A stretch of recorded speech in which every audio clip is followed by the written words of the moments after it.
नमस्कार। गर्भनाल पर महाभारत की इस ज्ञानमयी यात्रा में आप सभी का स्वागत है। हम चाहते हैं कि यह सफर केवल कहानियों तक सीमित न रहे, बल्कि एक जीवंत चर्चा बने। इसीलिए आज की कहानी शुरू करने से पहले मेरा आपसे छोटा सा आग्रह है। कमेंट बॉक्स में हमें जरूर बताएं कि महाभारत की इस पूरी श्रृंखला में अब तक की आपकी सबसे पसंदीदा कहानी कौन सी रही है। साथ ही हम जल्द ही गर्भनाल पर विशेषज्ञों के साथ लाइव चर्चा शुरू करने जा रहे हैं, तो आप किन विद्वानों को हमारे मंच पर देखना चाहते हैं? आपके सुझाव हमारे लिए अनमोल हैं। चलिए शुरू करते हैं आज का यह विशेष अंक। महाभारत का युद्ध तो खत्म हो गया, लेकिन एक ऐसी रात बाकी थी जिसने इस महायुद्ध के अंत को सबसे भयानक मोड़ दिया। क्या आप जानते हैं कि कुरुक्षेत्र के मैदान के बाद जब पांडव जीत का जश्न मना रहे थे, तब अंधेरी की आड़ में एक ऐसा कसाई खाना खुला जिसने इतिहास की दिशा बदल दी। अश्वत्थामा का क्रोध, पिता की मृत्यु का बदला और निहत्थे सोए हुए सैनिकों का कत्ल, क्या यह वीरता थी या कायरता की पराकाष्ठा? आज की कड़ी में हम उस रात के अंधेरे पन्नों को खोलेंगे जब अश्वत्थामा ने पांडवों के शिविर में घुसकर वो किया जिसकी कल्पना भी किसी ने नहीं की थी। चलिए चलते हैं उस भयावह रात की ओर। दुर्योधन पर जो कुछ बीती उसका हाल सुनकर अश्वत्थामा बहुत क्षुब्ध हो उठा। अपने पिता द्रोणाचार्य को मारने के लिए जो कुचक्र रचा गया था वह उसे भूला नहीं था। भीमसेन ने युद्ध के माने हुए नियमों के विरुद्ध कमर के नीचे गदा प्रहार करके दुर्योधन को हराया। यह जानकर वह मारे क्रोध के आपे से बाहर हो गया। तुरंत ही वह उस स्थान पर जा पहुंचा जहां दुर्योधन मृत्यु की प्रतीक्षा करता हुआ पड़ा था। दुर्योधन के सामने जाकर अश्वत्थामा ने दृढ़तापूर्वक प्रतिज्ञा की कि आज ही रात में पांडवों का बीज नष्ट करके रहेगा। मृत्यु की प्रतीक्षा करते हुए दुर्योधन ने जब यह सुना तो उसका पुराना वैर फिर जागृत हो गया और उसे कुछ प्रसन्नता हुई। उसके आसपास खड़े लोगों से कहकर अश्वत्थामा को कौरव सेना को विधिवत सेनापति बनाया गया और बोला, आचार्य पुत्र, यह मेरा शायद अंतिम कार्य है। शायद आप ही मुझे शांति दिला सकें। मैं बड़ी आशा से आपकी राह देखता रहूंगा। सूरज डूब चुका था, रात हो गई थी। घने जंगल में चारों ओर अंधेरा ही अंधेरा था। एक बड़े बरगद के पेड़ के नीचे अश्वत्थामा, कृपाचार्य और कृतवर्मा रात बिताने की गरज से ठहरे। कृप और कृतवर्मा बहुत थके हुए थे, इसलिए दोनों वहीं पड़े पड़े सो गए। लेकिन अश्वत्थामा को नींद नहीं आई। क्रोध और द्वेष के मारे सर्प की भांति फुफकारता हुआ वह जागता रहा। रात का समय था। चारों ओर कई तरह के जानवरों की बोलियां सुनाई दे रही थीं। उनको सुनता सुनता अश्वत्थामा विचारों में डूब गया। उस बरगद की शाखाओं पर कौवों के झुंड बसे हुए थे। रात को वे सब सोए हुए थे कि इतने में एक बड़े भारी उल्लू ने आकर उन कौवों पर आक्रमण कर दिया। एक एक करके उन सोते हुए कौवों पर चोंच मारकर उल्लू उनको चीरने फाड़ने लगा। रात का वक्त था।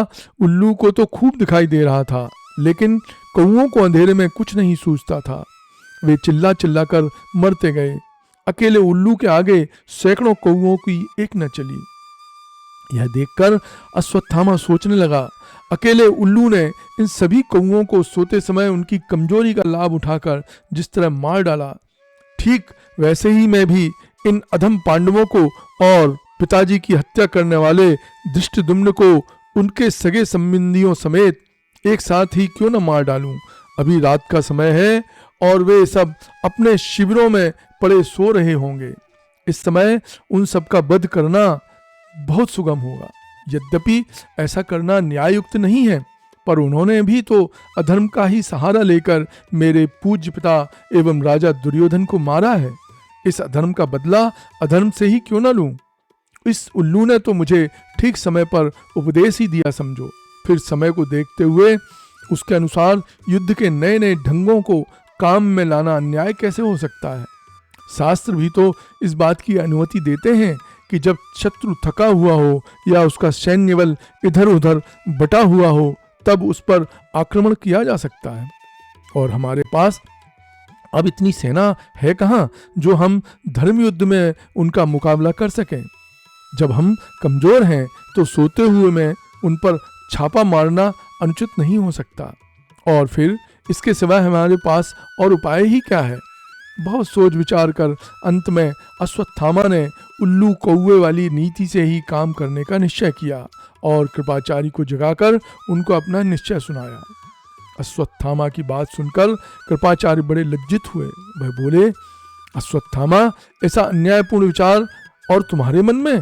बेटा, यह तो घोर पाप है। संसार के इतिहास में ऐसा अन्याय अब तक नहीं हुआ। जिस राजा के लिए हमने हथियार उठाए वह तो अधमरा पड़ा है। हमने अब तक अपने कर्तव्य का उचित रीति से पालन किया। लोभी, मूर्ख और पापी राजा दुर्योधन की खातिर हमने युद्ध किया और हार गए। जो कुछ हमें करना था वह हमने किया।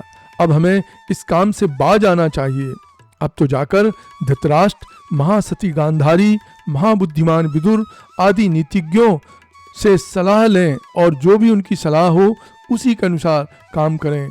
इसमें संदेह नहीं कि वे हमें ठीक ही सलाह देंगे। यह सुनकर अश्वत्थामा का क्रोध और शोक प्रबल उठा। वह बोला, मामा जी, हर एक व्यक्ति अपनी ही बात को सही समझा करता है। जिसे आप अधर्म समझते हैं वही मुझे धर्म मालूम होता है। पांडवों ने जिस ढंग से पिताजी और दुर्योधन को मारा है वह क्या धर्म के अनुकूल था? तो फिर उनका बदला लेने के लिए मैं भी अधर्म का सहारा क्यों न लूं? और वह अन्याय कैसे हो सकता है, चाहे कोई कुछ भी समझे। मुझे तो अब यही उचित लगता है। यहाँ तक कि मैं तो इस निश्चय पर पहुँच चुका हूँ कि ऐसा करके ही मैं अपने पूज्य पिताजी और दुर्योधन का ऋण चुका सकूंगा। मैं अभी रात में ही पांडवों के शिविर में घुस जाऊंगा और दृष्टिद्युम्न और पांडवों को जो अपने कवच उतार कर सोए पड़े होंगे जरूर मानने वाला हूँ। अश्वत्थामा की ये बातें सुनकर कृपाचार्य व्यथित हो उठे। वह बोले, अश्वत्थामा, तुम्हारे यश का प्रकाश सारे संसार में फैला हुआ है। अपने यश के इस शुभ्र वस्त्र में रक्त का अमिट धब्बा लगवाना चाहते हो? सोते हुओं को मारना कभी भी धर्म नहीं हो सकता। तुम यह विचार छोड़ दो। यह सुनकर अश्वत्थामा झल्ला कर बोला, आपने भी क्या यह धर्म की रट लगा रखी है? पापी पांडवों ने उस समय पिताजी का वध किया था जब वह अपने सारे अस्त्र शस्त्र फेंक चुके थे और रथ पर ध्यान मग्न बैठे हुए थे। धर्म का बंधन पांडवों के हाथों कभी का टूट चुका है। अब क्या कुछ धर्म बाकी रह गया है? कीचड़ में फंसे हुए अपने रथ के पहिए को जब कर्ण उठा रहा था, जब अर्जुन ने धर्म के विरुद्ध ही उन पर बाण चलाकर उसे मारा था, भीमसेन ने दुर्योधन की कमर के नीचे गदा प्रहार किया था, तब फिर धर्म रहा कहाँ? पांडवों ने तो अधर्म की बाढ़ ही ला दी थी। ऐसे निर्दयी लोगों से बदला लेते समय धर्म और अधर्म की विवेचना करना ही व्यर्थ है। मेरे पिताजी के हत्यारे दृष्टिद्युम्न को सोते में मारने के फलस्वरूप यदि मुझे कृमि कीट का भी जन्म लेना पड़े तो भी वह मुझे प्रिय होगा। दृढ़तापूर्वक अपनी इच्छा जताकर अश्वत्थामा पांडवों के शिविर की ओर जाने को उठा। यह देख कृपाचार्य और कृतवर्मा भी उठ खड़े हुए और बोले, अश्वत्थामा, आज तुम दुस्साहस करने पर ही उतारू मालूम होते हो। अकेले तुम्हारा जाना ठीक नहीं। तुम जो करने जा रहे हो वह उचित नहीं, पर हम तुम्हें इस प्रकार शत्रु के मुंह में अकेले नहीं जाने देंगे। हम भी तुम्हारे साथ चलेंगे। यह कहकर कृपाचार्य और कृतवर्मा भी अश्वत्थामा के साथ हो लिए। आधी रात बीत चुकी थी। पांडवों के शिविरों में भी सभी सैनिक मीठी नींद में सो रहे थे। दृष्टिद्युम्न भी कवच उतारकर अपने शिविर में बेसुध सोया पड़ा था। इतने में अश्वत्थामा और उसके दोनों साथी वहां आ पहुंचे। अश्वत्थामा पहले दृष्टिद्युम्न के शिविर में घुसा और सोए पड़े दृष्टिद्युम्न पर उन्मत्त की भांति नाचने कूदने लगा। अश्वत्थामा के पैरों तले कुचला जाकर दृष्टिद्युम्न तत्काल ही मर गया। इसी प्रकार सभी पांचाल वीरों को अश्वत्थामा ने कुचल कर भयानक ढंग से मार डाला और फिर इसी प्रकार द्रौपदी के पुत्रों की भी एक एक करके हत्या कर दी। कृपाचार्य और कृतवर्मा ने भी इस हत्याकांड में अश्वत्थामा का हाथ बटाया। वह तीनों ने ऐसे ऐसे अत्याचार किए जैसे कि भरत में आज तक किसी ने नहीं कहे और सुने होंगे। यह कुकर्म करके तीनों ने वहां आग लगा दी। आग भड़क उठी और सारे शिविरों में फैल गई। इससे सोए पड़े सारे सैनिक जाग पड़े और भयभीत होकर इधर उधर भागने लगे। उन सबको अश्वत्थामा ने बड़ी निर्दयता से मार डाला और बोला, हमारा कर्तव्य अब पूरा हुआ, जो कुछ करना था वह कर चुके, अब दुर्योधन को जाकर यह खुशखबरी सुनानी होगी। यदि वह जीवित हुए तो यह समाचार सुनकर बहुत ही प्रसन्न होंगे। यह कहकर तीनों उस स्थान की ओर चले जहां दुर्योधन पड़ा मौत की घड़ियां गिन रहा था। इस पूरी घटना का सार यही है कि युद्ध में जीत हार से ऊपर भी एक नियम होता है। अश्वत्थामा ने अपने पिता की मृत्यु का बदला लेने के नाम पर जिस कायरतापूर्ण तरीके से सोए हुए निहत्थे सैनिकों और द्रौपदी के पुत्रों का वध किया, उसने महाभारत की पूरी गौरव गाथा पर एक गहरा दाग लगा दिया। यह अध्याय हमें यह सोचने पर मजबूर करता है कि क्या बदले की आग में हम खुद को खत्म नहीं कर रहे होते। आज की तारीख में भी अश्वत्थामा का यह कृत्य युद्ध की विभीषिका और अनैतिकता का सबसे बड़ा प्रतीक माना जाता है।